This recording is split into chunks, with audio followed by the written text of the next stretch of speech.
Hey guys, how's it going? Welcome back to another video on the channel where today we're going to be taking a look at another one of my favourite formations this year in FIFA, which is the 4-3-2-1. Just going to check it out. Recently post-patch, I've been playing with this formation a little bit as well, obviously. I have a couple of formations that I do like to change. I'm somebody that doesn't really like to stay on the same formation. It does get quite boring, so I like to change it up. Just try a few different things and see how we can enjoy the game a little bit more. So I've been trying out the 4-3-2-1 and I've been having a lot of good success. I assume you guys know if you were around at the beginning of the year when, if you were at the channel at the beginning of the year, the 4-3-2-1 was my favourite formation at the start of the year. I loved it. It was so good, but I just found occasionally it was a little bit lacking in defensively, and I think to try and get to that top level in FIFA, you do have to have a good balance of the two, and this was extremely good attacking, but defensively maybe sometimes a little bit questionable. Also, I'm trying to get around to your guys' comments. Obviously, the last couple of days, if not weeks, it's been a little bit tricky for me to respond to comments. I'm having a bit of a dispute at the moment with YouTube. I'm not receiving comments in terms of when I try and click on the comment section box, it's not letting me it's not loading up comments. So that's why I'm not being able to respond to comments at the moment. But I am seeing them. I'm seeing the comments, but I'm not being able to respond to them at the moment. So I'm trying to get that resolved as quick as possible. But with that being said, going straight into the tactics, these are the tactics that I did settle on. And as I said to you guys in previous videos, for me personally, tactics, I don't find tactics are that important. Now, obviously we've been playing games, we've been playing in Division 1, so it's obviously very tough as well. So these are the tactics that I've been using, but as I said, I don't really find tactics to be super important. I tend to keep my tactics, they're pretty linear. I tend to use them pretty much the same for every formation that I go with. So again, I've gone with balance on defense. Again, when the formations are a bit more attacking, like this one, like the 4-3-3-4 we used in the last video, I don't think you need to use a press because it's already quite an attacking formation. So going on something like a press is going to make it extremely attacking, which this formation doesn't need. It's already a really attacking formation. Lots of players forward, so you don't need to press the ball any higher and make your team go even higher up the pitch. So when you're using maybe a slightly more defensive four-back formation or a slightly more defensive formation, you can maybe use a press. If it's already a really attacking formation, I think balanced is the best way to go. Width and depth, I always keep on 6 and 5, as you guys know. It's just something I think now, because I've been so accustomed to using it, I don't really feel like changing it or really see a need to. Offensive style, I've gone back to using long ball recently and I've had a lot of really good success with this. I went away from long ball for a little while because I didn't feel like it was working too much. I felt the gameplay was a little bit inconsistent. Last couple of days and especially the last sort of week or so I've been trying the long ball, as you guys know, in our tactic videos. And this has been working extremely well for me. I've been getting a lot more chances. My players have been running in behind. They seem to be making a lot of runs by themselves, which is the point of long ball.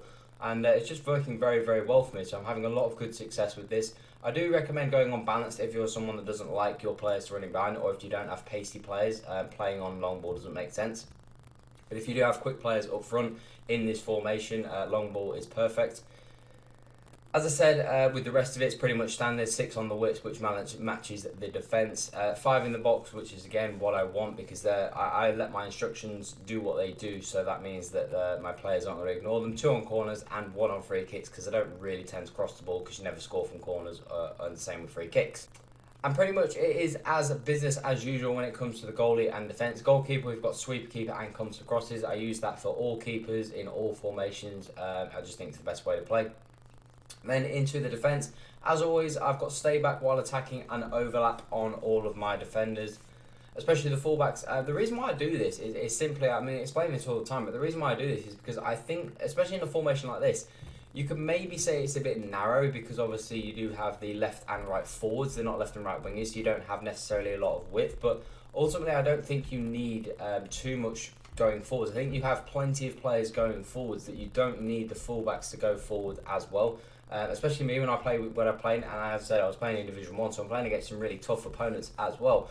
I was still finding I was able to create a good amount of chances. I still felt that I had a lot of players going forwards, and I didn't need the fullbacks to go forwards as well. So I'd rather have them back staying and have a solid foundation. The central midfielder, you can do a couple of things with this player. I decided to have them on stay back while attacking, which obviously Emmanuel Petit is obviously a great CDM. But you have to remember that when you're in possession, they're going to be playing more like a box-to-box midfielder because they're a central midfielder. But when you're out of position, it means they're not going to go forward and they're going to play like a CDM. So maybe you need to keep that in mind with the personnel you want to play there. Obviously, stay on edge of the box for crosses because we don't want him to get into the box, or even be on balance because we do want him to stay back and be that defensive man. Now, if you wanted to make this formation really, really attacking, you could actually have this central midfielder on get forwards, and you could have him on get into the box, and then he will push further up and he will almost become a cam to link up with the left, right forward and the striker. Now, I did try that a couple of weeks ago.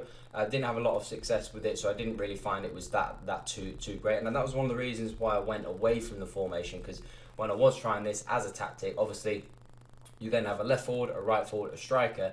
He's playing like a cam and two midfielders, so it just makes it extremely attacking. There's a massive gap in front of your back four because obviously now you don't have anyone to protect, so that makes it really, really bad.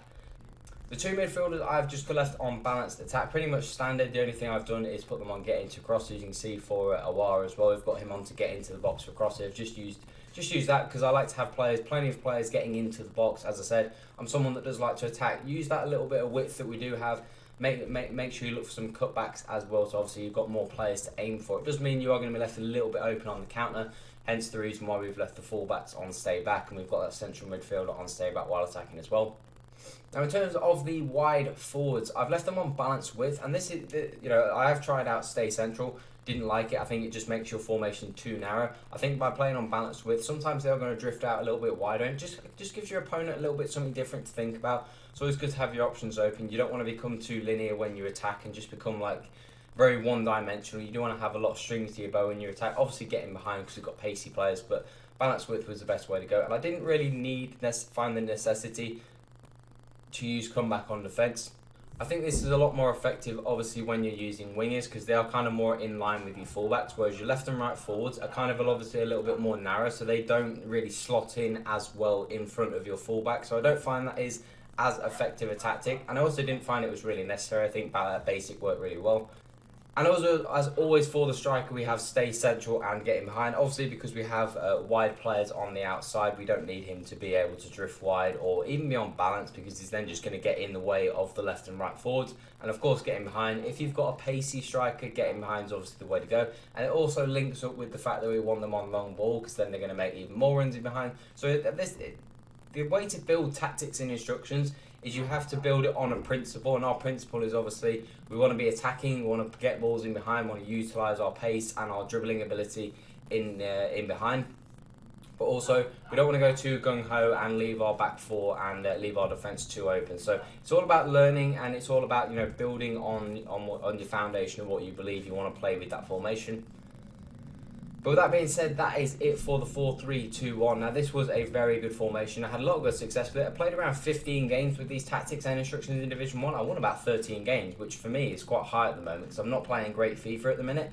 So I found that this was really, really good success. And to win 13 out of 15 and only lose 2 games, I actually didn't draw a game, which is crazy. But to win 13 out of 15 in Division 1 is actually really, really good. And something that I've actually done better with this set of tactics and instructions in this formation than I have with the previous 2 that I've tried. So maybe this is something I'll go back to using. Maybe it's just something I was very comfortable with at the start of the year. And I've just seemed to play very well with this formation. It seems to suit my playstyle. So if you guys do want to see any more videos, as I said before, I'm going to try and get around to getting your comments done as soon as possible when I'm able to get back on them. I'll respond to all your comments. I do apologise for that, but it's obviously nothing I can really do. But keep the comments coming in, keep the questions coming in, because I will get round to them as soon as possible. But if you want to see any more vids, do drop a thumbs up on a vid. Make sure to subscribe as well if you are new to the channel. And that's all for today, guys. Have an awesome day. I'm out.